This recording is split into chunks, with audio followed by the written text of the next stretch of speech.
ఏమిటా గోల? గోల కాదు ప్రభు, గగ్గోలు, దండయాత్ర. నరకలోకంపై దండయాత్ర. ఎవరో దుర్మార్గుడు? ఎవరో కాదు ప్రభు, మన భటులే. అందరూ ఏకమై రాజభవనంపైకి దండెత్తి సెలవులు, బోనసులు, జీతాలు, సెలవులు. రే ధర్మరక్షణ దురంధరుండ, సకల పాపకోటి భయంకరుండ, దేవగణ పూజిత దిక్పాలకుండ, నరకలోక పరిపాలకుండ, యముండ, స్వతంత్ర భారత పౌరుండ, వీర విప్లవ యోధుండ, నిరంకుశత్వ నిర్మూలకుండ, నరక కార్మిక సంఘ నాయకుండ, నరుండ. ధిక్కారమా చతుర్ముఖ ప్రసాదిత సమస్త పరేతలోక సామ్రాజ్యాధిరాధుండ, అవలోకన మాత్ర వికలిత విహ్వలీకృత సమస్త చతుర్దశ భువన చరాచర భూత భయంకర పాశాంకుశ కాలదండ మండిత దోర్దండుండ.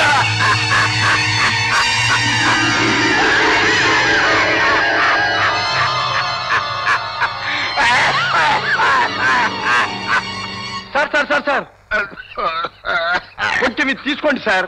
ఏమిటది? 6 కాఫ్ డ్రాప్స్. దగ్గు చాలా మంచిది సార్. తీసుకోండి సార్. సార్ సార్ సార్ మింగకూడదు, తప్పడించాలి. అలాగే. మళ్ళీ నీ చేయి మధ్యలో పెడతా. ఇప్పుడు ఎలా ఉంది సార్? దగ్గు తగ్గింది. అవును సార్, అంత పెద్ద పెద్ద సంస్కృత సమాసాలు వేసి అరిస్తే ఆయాసంగా మరే వస్తుంది సార్. చక్కటి తేడ తెలుగులో మాట్లాడండి, అందరికీ అర్థమవుతుంది. గాడిద అని తిట్టండి, ఎదట వాడికి అర్థమవుతుంది. ఓహో అయ్యగారు కోపడుతున్నారు కదా అని బుద్ధి తెచ్చుకుంటాడు. అదే మీరు ఓరి గర్ధపో అనండి, అది తిట్టో బిరుదో ఎవరికీ తెలియదు. మరి మీరు తిట్టేం ప్రయోజనం సార్? మీకు దగ్గు ఆయాసం తప్ప. ఇక తేడ తెలుగులోనే తిడతాను. అది ఏదో దివ్యౌషధములా ఉన్నది, నాకును ఇమ్ము. నీ బొంద నీకేం రోగం? నాకును అప్పుడప్పుడు దగ్గు వచ్చును. ఆహా అట్టులనా? దగ్గు వచ్చినా దగ్గు.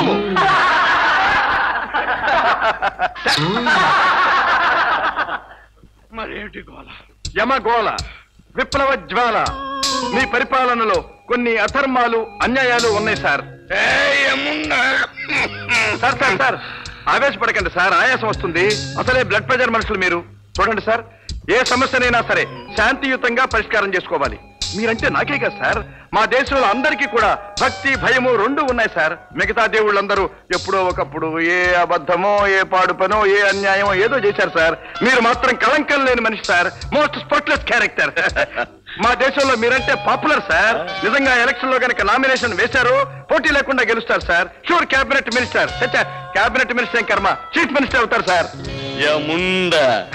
మీకు ఆశ్రిత పక్షపాతము, బంధు ప్రీతి, లంచగొండితనము ఇలాంటి జబ్బులేవి లేవని మా భూలోకుల పెద్ద పేరు సార్. ముఖస్థుతి అంటే మీకు గిట్టది గిట్టవు సార్. అవునవును, ముఖస్థుతి అంటే నాకు మంట. అవును, నిలబడే ఉన్నావు, కూర్చోవయ్యా. ఎందుకులేండి మీ బోటి పెద్దవాళ్ళు. సార్ సార్ ఆవేశపడుతున్నారు, మళ్ళీ దగ్గొస్తుంది. పోనీలేండి సార్, కూర్చుంటాను. పక్క తప్పుకోవా, పక్క తప్పుకో. సార్ ఆ ధర్మశాస్త్రం రాసి ఎంతకాలం అయింది సార్? కొన్ని కోట్ల సంవత్సరములైన. ఏమిటి? కొన్ని కోట్ల సంవత్సరాలైనా ఒక అక్షరం కూడా మార్చలేదన్నమాట. అసంభవం, అది అతి పవిత్రం. ఏం పవిత్రం సార్? ధర్మం 4 పాదాల మీద నడిచిన కృతయుగానికి, ఒంటికాలు మీద కుంటుతున్న ఈ కలియుగానికి ఒకే ధర్మమా? కాలాన్ని బట్టి మారాలి sir. Change according two times. అపచారం. ఏం అపచారం సార్? 30 ఏళ్ల క్రితం మేము రాజ్యాంగ చట్టం రాసుకుని ఇప్పటికి 42 సార్లు ఎమెండ్ చేశాం. వీల్లేదు, అందులో అక్షరం మార్చుటకు వీల్లేదు. మార్చకపోతే మీకే ప్రమాదం సార్. అధర్మ శాస్త్రాన్ని అమలు పరిచినందుకు మీకే శిక్ష పడుతుంది. ఎవరు నన్ను శిక్షించేది? ఆ బ్రహ్మదేవుడికే తిక్కదిరిగి మిమ్మల్ని ఉద్యోగంలో నుంచి పీకేసి ఇంకొకరు నియమిస్తే, ఆ కొరత ఎముడే మీ మీద ఎంక్వైరీ కమిషన్ వేస్తే. వీడి మాటలకు భయపడకండి ప్రభు, బ్రహ్మదేవుడు అంతటి పని చేయడు. సార్ సార్ ఆ ముసలాడు మిమ్మల్ని మిస్లీడ్ చేస్తున్నాడు. లోగడ ఇంద్రుడి పోస్టు నగుసుడికి ఇవ్వలేదా అని. ఆ కేసు వేరు. బ్రహ్మదేవుడు యమధర్మరాజు గారు ఆంతరంగ మిత్రులు, పర్సనల్ ఫ్రెండ్స్. అబ్బా మీకు సమాధానం చెప్పలేక చస్తున్నాను సార్. మిగతా దిక్పాలకుల్లాగే మీరు కూడా బ్రహ్మదేవుని కాకబట్టి మీ పోస్ట్ పర్మనెంట్ చేసుకున్నా సరే మీకు వేరే ప్రమాదం ఉంది. ఏమది? ఏముంది సార్, భూలోకంలో మానవులు ఎవరు మా మానవులు రాకెట్ల ద్వారా ఒక్కొక్క గ్రహాన్ని జయించుకుపోతున్నారు. ఏదో ఒకనాడు మీ నరకలోకాన్ని కూడా జయించడం తథ్యం. అప్పుడు మీ నామినేటెడ్ పోస్టులన్నీ రద్దు చేసి ఎలక్షన్లు పెట్టి తీరుతారు.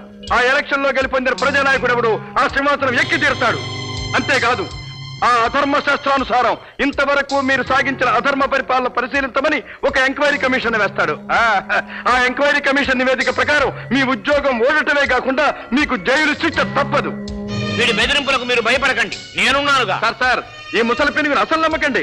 రేపు మీ మీద వేసే ఎంక్వైరీ కమిషన్ ముందు మీకు వ్యతిరేకంగా చెప్పే మొదటి సాక్షి వీడే సార్. అన్యాయం అన్యాయం అన్యాయం ప్రభు. అంతేకాదు సార్, మీరెప్పుడు సింహాసనం నుంచి దిగుతారా, ఎప్పుడు తన సింహాసనం ఎక్కుదావా అని గోతికారు నక్కలగా ఎలా కాచుకున్నాడో చూడండి సార్. ఏదో పోజు విడును. శివ శివ శివ శివ, వీడి మాటలు నమ్మకండి, వీడు మిమ్మల్ని అదరగొడుతున్నాడు. లేదు, ఇతను చెప్పిన దానిలో సత్యము లేకపోలేదు. ధర్మ ప్రభువులు మీకు తెలీదా సార్? నీతి నిజాయితీ గల న్యాయమూర్తులే కానీ కొంచెం అమాయకులు. ఏయ్, యముండను అమాయకుండనా? సార్ ఆవేశపడకండి, మళ్ళీ దగ్గొస్తుంది. చూడండి సార్, అష్టదిక్పాలకులు నియమించింది ఎవరు? బ్రహ్మదేవుడు. అవును కదా? అవును. ఆ మిగతా దిక్పాలకులందరూ ఆ బ్రహ్మదేవుని కాబట్టి మంచి మంచి పోర్ట్ఫోలియోలు వేయించుకున్నారు సార్. ఊపిరి తిరగకుండా వెట్టి చాకరీ చేసే ఈ వెధవ నరకశాఖ మీకు అప్పగించారు సార్. ఆ దేవేంద్రుడు పోర్ట్ఫోలియో చూడండి సార్, నేను ఇప్పుడే చూసేస్తున్నాను సార్. ప్రతినిత్యము గానా బజానాలు, మేజువాణీలు, వినోదాలు, వేడుకలు. ఆ కుబేరుని చూడండి సార్, వడ్డీ వ్యాపారం చేసుకుంటూ తప్పుడు లెక్కలు వ్రాసి బ్లాక్ మనీ వెనకేసుకుంటున్నాడు సార్. ఇక వరుణ వాయుదేవులు చూడండి, వాళ్ళకే సార్ సీజనల్ గార్డ్స్. సంవత్సరానికి 3 నెలలే కదా సార్ వాళ్ళ పని. మిగతా 9 నెలలు పెళ్ళాం బిడ్డలతో హాయిగా పిక్నిక్లు, కులాసాలు. ఇక వానదేవుడు ఉన్నాడు, మోస్ట్ అన్సీజనల్ గాడ్. సీజన్ లో వానలు కురవకపోగా పంటలన్నీ ఏపుగా పొట్ట మీద ఉన్నప్పుడు గాలిదేవుడితో కలిసి గాలివాన రూపంగా వాటినన్నింటినీ సర్వనాశనం చేస్తాడు. ఇక అగ్నిదేవుడు ఉన్నాడు, ఏం చెప్పమంటారు సార్? వారికి మండు వేసవిలో నిండు రోహిణీ కార్తెలో గాని ఆకలి కాదు. పేదవారి గుడిసెలైతేనే గాని వారికి రుచించవు. ఆంధ్రదేశంలో అన్ని అడవులు ఉన్నాయి కదా, వాటిని కాల్చుకు తినొచ్చుగా. అబ్బే, పేదవాళ్ళ గుడిసెలే కావాలి. పెద్దవారు భవంతులైతే వారికి జీర్ణం కాదు సార్. I'm very sorry. ఇక మీ పోర్ట్ఫోలియో ఉంది, ఏం చెప్పంటారు సార్? సంవత్సరం పొడుగున క్షణం తీరిక లేకుండా వెట్టి చాకరీ చేసే పోర్ట్ఫోలియో తమదొక్కరిదే సార్. వీడు చెప్పిన దానిలో ఇదొక్కటి మాత్రము పరమ సత్యము ప్రభు. మన శాఖ అంతా వెట్టి చాకరీ శాఖ మరొక్కటి లేదు. దీని విషయం తమరు తప్పక యోచించాలి. అవును, ఇదింతవరకు నాకు తట్టనే లేదు. బ్రహ్మదేవుడితో ఈ విషయం చర్చిస్తాను. యముండల వారు మళ్లీ పప్పులో కాలేస్తున్నారు సార్. ఇవి చర్చలతో పరిష్కారం అవేవి కావు సార్. మరి ఏమిటి కర్తవ్యం? Declare lockout. యమలోకపు గేట్లు మూయించండి, తాళాలు వేయించండి, పాపలకు ప్రవేశం లేదని పెద్ద పెద్ద బోర్డులు కట్టించండి. అసలే మీకు విశ్రాంతి లేదు సార్. ఏ కాశ్మీరో స్విట్జర్లాండో వెళ్లి కాస్త విశ్రాంతి తీసుకోండి. ముల్లోకాల్లో గగ్గోలు పుట్టి యముండా యముండా అని బ్రహ్మదేవుడు మిమ్మల్ని వెతుకుంటూ వస్తాడు సార్. అప్పుడు డిక్టేషన్ టర్మ్స్, మీ షరతులేవో చెప్పండి, చచ్చినట్టు ఒప్పుకుంటాడు. మళ్ళీ ఆ ముసలాడితో ఎందుకు సార్ ఆలోచనేస్తారు? ఇవన్నీ భూలోకంలో అమలు పరిచాం సార్, విజయాలు సాధించాం సార్. కావాలంటే నన్ను అడ్వైజర్ గా వేసుకోండి సార్. వీడు చెప్పింది అక్షరాలా నిజం, తప్పక అమలు జరపండి. అవును, ఈ రోజే యమలోకపు ద్వారాలు మూసేస్తున్నాం. కార్మిక సోదరులారా, ఆగండి ఆగండి. కాబట్టి నేను చెప్పేది ఏమిటంటే, నరకలోక కార్మిక సోదరులారా, యమలోకపు గేట్లు తీసే వరకు మన ఆందోళన వాయిదా వేద్దాం.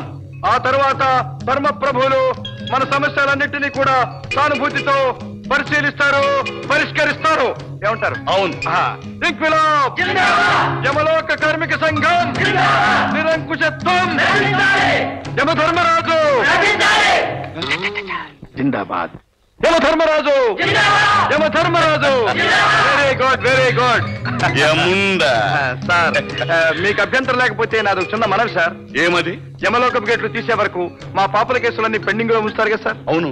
నేను మాత్రం ఇక్కడ ఏం చేస్తాను సార్? నన్ను పెరోల్ మీద విడుదల చేస్తే భూలోకానికి వెళ్ళొస్తాను సార్. అక్కడ కాస్త చిన్న చిన్న పనులు ఉన్నాయి, చూసుకొస్తాను సార్.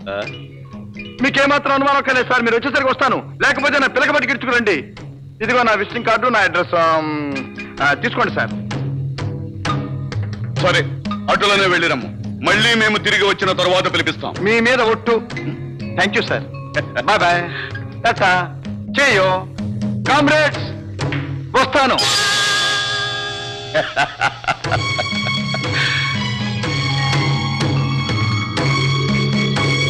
మూయండి ద్వారాలు. మూయండి, వేయండి తాళాలు, తగిలించండి బోర్డులు.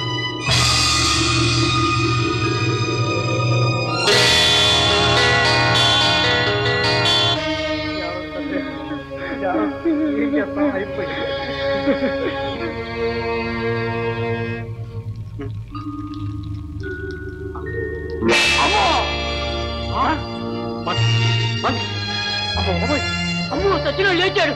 అమ్మో దెయ్యం, అమ్మమ్మ దెయ్యం, దెయ్యం.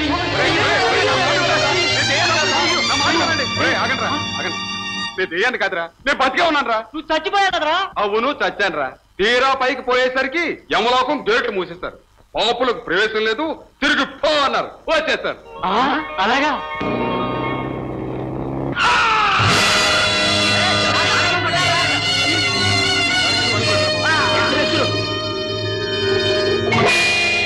మనమేంటే